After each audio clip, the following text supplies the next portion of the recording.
अस्सलामुअलैकुम गाइस। मैं हूं ज़किया शेर और आप देख रहे हैं जैक डिजिट्रिक्स यूट्यूब चैनल।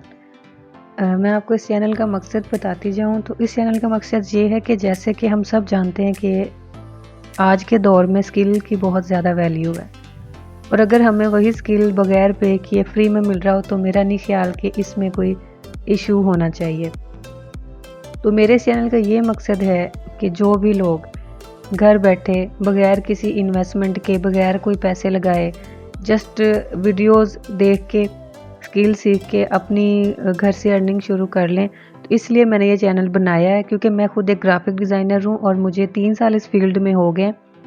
तो मेरा बेसिकली जो मकसद है वो यही है कि मैं आप लोगों को जो भी ट्रिक्स और मैं यूज़ करती हूँ अपने ग्राफिक्स बनाने में वो मैं आप लोगों से शेयर करूँ ताकि आप लोग वो यूज़ करते हुए बिगिनर से प्रोफेशनल ग्राफिक डिज़ाइनर बड़ी आसानी से बन सकें।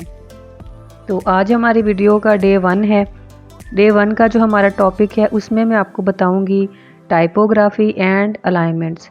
टाइपोग्राफी बेसिकली वो होती है जो हम अपने ग्राफिक्स पे टेक्स्ट यूज़ कर रहे होते हैं, कुछ भी लिख रहे होते हैं, वो चाहे इंग्लिश में होती है चाहे उर्दू में होती है, कोई भी चीज़ जो भी हम टेक्स्ट पे लिख रहे होते हैं उसको हम टाइपोग्राफी कहते हैं। और टाइपोग्राफी एक मेन आइटम है किसी भी कस्टमर को, क्लाइंट को, चाहे हमारा ऐड होता है, हमारी वीडियो होती है, हमें जो हम लिखते हैं वही देख के लोग हमारे ऐड की तरफ अट्रैक्ट होते हैं। इस चीज़ को टाइपोग्राफी कहते हैं।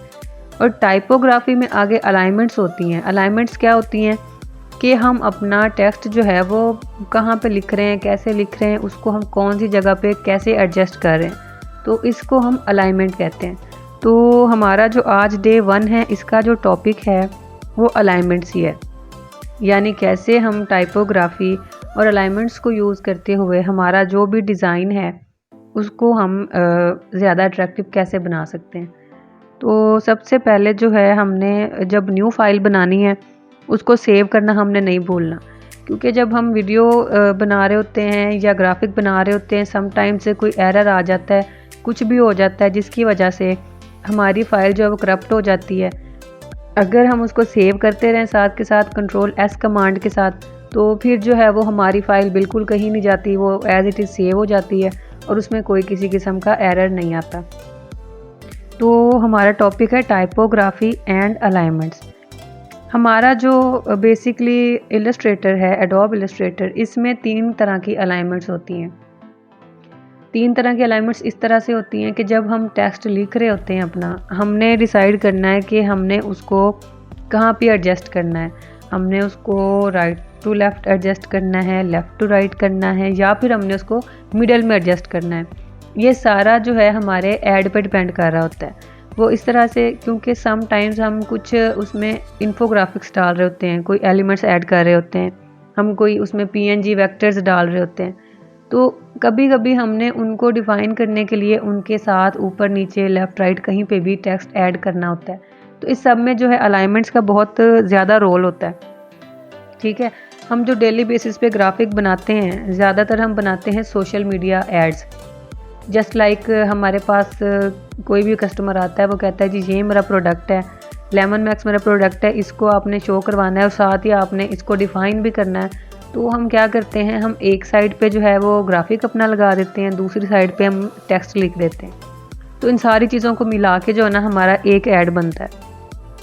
तो हमारी जो अलाइनमेंट्स हैं वो हम इसीलिए करते हैं यूज़ के अगर कोई टेक्स्ट है उसको हमने किसी भी चीज़ के साथ एडजस्ट करना है, यानी हमारा प्रोडक्ट है उसकी फ़ोटोग्राफी पे डिपेंड करता है कि हमने अपना जो टेक्स्ट है वो लेफ़्ट टू राइट डालना है, राइट टू लेफ़्ट डालना है या मिडल में अलाइन करना है। तो ये जो सारी चीज़ें होती हैं, अब आप ये कह रहे होंगे कि मैं कुछ शॉर्टकट्स वगैरह यूज़ कर रही हूँ, यानी कि टेक्स्ट को कॉपी करने में, पेस्ट करने में, तो वो भी मैं साथ के साथ टाइम के साथ साथ जैसे जैसे हमारा कोर्स आगे बढ़ता जाएगा, हमारी वीडियोज़ आप देखते जाएंगे, आपको समझ आती जाएगी। क्योंकि वीडियोज़ के साथ साथ मैं शॉर्ट जो है वो भी डालती रहूँगी ताकि आपको साथ साथ शॉर्टकट्स भी पता चलते रहें कि कैसे हम एक ही चीज़ को कॉपी करके बार बार पेस्ट कर सकते हैं विदाउट एनी इनकन्वीनियंस। तो जो हमारा होता है राइट टू लेफ़्ट अलाइन, इसमें ये होता है कि हम जो भी टेक्स्ट लिखेंगे चाहे हम जैसे मर्ज़ी लिखें, वो राइट से लेफ़्ट की साइड ही जाएगा। मतलब हमारा राइट साइड से वो लिखना शुरू होगा जैसे हम उर्दू लिखते हैं।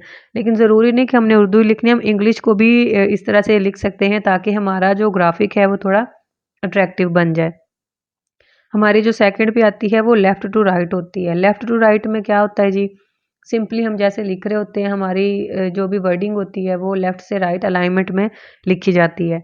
कुछ भी हम डिज़ाइन बना रहे होते हैं या कोई भी हम चीज़ ऐड कर रहे होते हैं, तो उसकी जो हम टाइपोग्राफी करते हैं, वो लेफ़्ट टू राइट जो है वो चलती रहती है। उसके बाद आ जाता है मिडल अलाइन, बिल्कुल मिडल में। हम लिखना शुरू करते हैं, समटाइम्स हमारे पास टाइम कम होता है, तो हम फिर ऐसे शॉर्टकट्स वगैरह यूज़ कर लेते हैं, ताकि हम जो भी अपना अलाइनमेंट सेलेक्ट करें, हमारा टेक्स्ट उसी में लिखा जाए। तो ये चीज़ें बेसिकली तब यूज़ होती हैं जब हम कोई नंबरिंग दे रहे होते हैं, कुछ प्रोडक्ट्स को, कुछ हम इस तरह की चीज़ें ऐड कर रहे होते हैं, जिनकी हम लिस्टिंग कर रहे होते हैं। तो उस टाइम पे हम ऑल टू ऑल जितना भी हमारा टेक्स्ट है या जो भी हमारी चीज़ है, उसको हम सेलेक्ट करके उसको हम अलाइनमेंट दे सकते हैं। हम उसको मिडल अलाइन कर सकते हैं, राइट टू लेफ्ट अलाइन कर सकते हैं और हमारा जो है लेफ्ट टू राइट अलाइन कर सकते हैं। तो ये हमारा आज का टॉपिक था जो मैंने बड़ा ब्रीफली आप लोगों को डिफ़ाइन कर दिया है।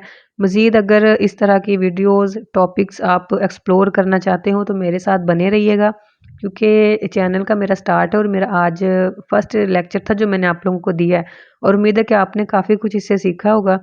और मज़ीद भी अगर आप सीखना चाहते हैं और आप भी बिगिनर से एक्सपर्ट बनना चाहते हैं, तो आप मेरे साथ रहिएगा। इंशाल्लाह जैसे-जैसे आगे बढ़ेंगे हम मज़ीद अच्छा-अच्छा सीखेंगे।